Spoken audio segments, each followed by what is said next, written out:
तकरीबन घड़ी में 1 बजे हैं और मैं मौजूद हूँ, आप पीछे लगे बोर्ड से ही समझ गए होंगे, मैं नरेंद्र मोदी जी के संसदीय क्षेत्र बनारस में मौजूद हूँ, जिसे कहा जाता है 100 स्मार्ट सिटी में से एक स्मार्ट सिटी। आपको दिखाते हैं कि कैसी स्मार्ट सिटी है। और आज एक चीज़ जो इस देश के अंदर सबसे ज़्यादा जिस चीज़ की ज़रूरत है वो है रोजगार, जो आज इस देश में अवेलेबल नहीं है, बिल्कुल नहीं है। क्योंकि मंदिर मस्जिद हिंदू मुसलमान से फुर्सत हो और लोगों का घर उजाड़ने से फुर्सत हो तो सरकार रोजगार दे और लोगों को सर ढकने के लिए छत दे। अब आपको मैं दिखाता हूँ कि मैं ये बात क्यों कह रहा हूँ। बनारस की सड़कों पर मौजूद हूँ और रात के फिर बताऊँगा कि 1 बज रहे हैं और आप ये समझ लीजिए कि यहाँ से मुश्किल से 1 किलोमीटर की दूरी पर भगवान काशी विश्वनाथ का मंदिर है।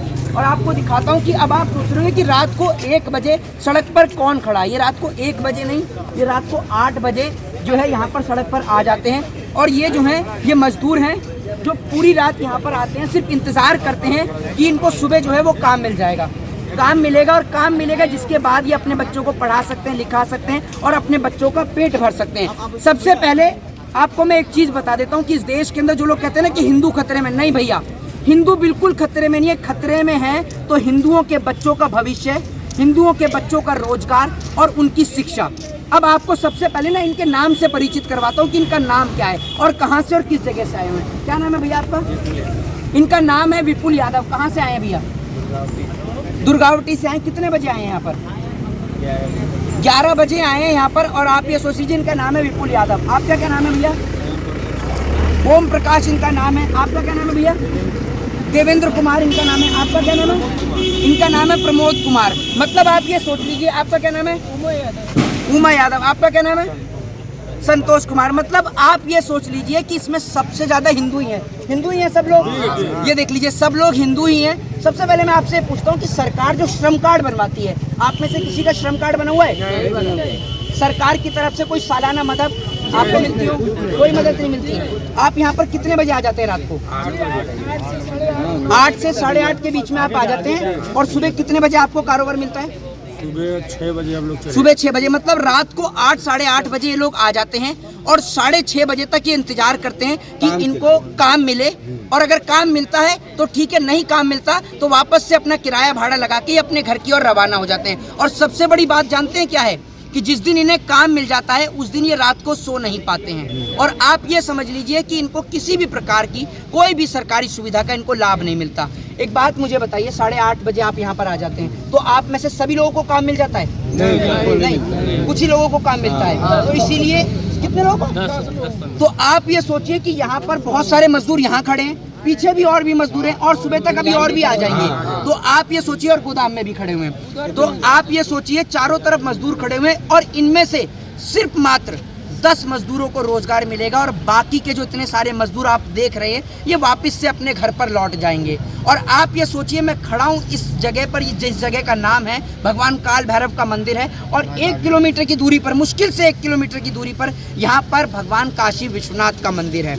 ये नरेंद्र मोदी जी का संसदीय क्षेत्र है जिसे बनारस कहा जाता है। पहली बात तो ये कि किस प्रकार का ये स्मार्ट शहर है। और मुझे तो बाद में याद आया कि मैं उत्तर प्रदेश में खड़ा हूँ जहाँ की सरकार यहाँ के लोगों को रोजगार नहीं देती है, घर नहीं देती है, घर उजाड़ने का काम करती है बुलडोजर चलाकर। आप एक बात से ये बात सोच लीजिए कि इस देश के अंदर खतरे में कोई मुसलमान नहीं, हिंदू ही है। ना तो इनको किसी प्रकार की कोई सरकारी सुविधा मिल रही। इनके सबके बच्चे स्कूल में पढ़ रहे हैं, सरकारी स्कूल में पढ़ रहे हैं, क्योंकि ये लोग मेहनत करते हैं इसलिए ताकि अपने बच्चों को बेहतर शिक्षा दे सके। कि ये मजदूरी कर रहे हैं तो इनका बेटा मजदूरी ना करे, इनका बेटा डॉक्टर बने, इंजीनियर बने, IAS बने, IPS बने। लेकिन बहरहाल इनका दुर्भाग्य है कि बच्चों को पढ़ाने के बाद भी उनके पास में रोजगार नहीं है, अच्छे स्कूल नहीं है, इनके पास किसी प्रकार की सुविधा नहीं है। और आप सोचिए कि इतनी कड़ाके की ठंड है कि मैंने तो कोट भी पहन रखा है। बहुत सारे लोग तो ऐसे हैं कि जिन्हों के पास में सिर्फ शर्ट में यहाँ पर खड़े हुए हैं और कंबल ओढ़ ओढ़ के खड़े हुए हैं, जैकेट भी नहीं है इनके पास में।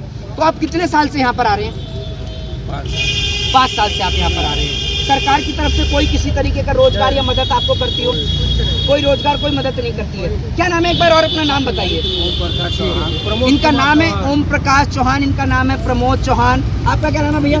विपुल यादव इनका नाम है। तो आप ये देख लीजिए तमाम हिंदू यहाँ पर मौजूद है। और ये देखिए ये इस देश का नौजवान, ये कितनी उम्र है भैया आपकी? 18 साल। सोचिए जिस नौजवान को स्कूल में होना चाहिए, मैं आपसे पूछना चाहता हूँ कि आप स्कूल क्यों नहीं जाते? जज्बा रहना चाहिए सामने बोलने की, कहाँ ठंड नहीं मारते तो आइडिया। एक मिनट चाहिए थोड़ा सा। क्या नाम है आपका? ओम गुप्ता इनका नाम है और इनका कहना है कि घर में दिक्कत चल रही है जिस कारण से मैं स्कूल नहीं जा रहा हूँ, मजदूरी पर जा रहा हूँ। पिताजी क्या करते हैं? पापा मैं गुड़ का काम करते हैं, व्यापार अच्छा है।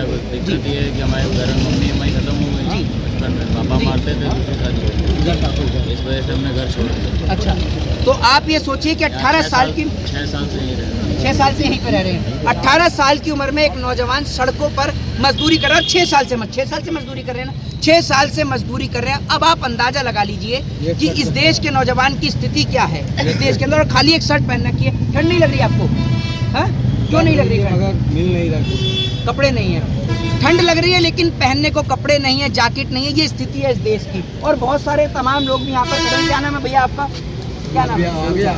सोनू चौहान इनका नाम है। एक शर्ट में खड़े हुए हैं। ठंड नहीं लग रही भैया? हैं? क्यों नहीं बोलो, लग रही है यार। नहीं लग रही?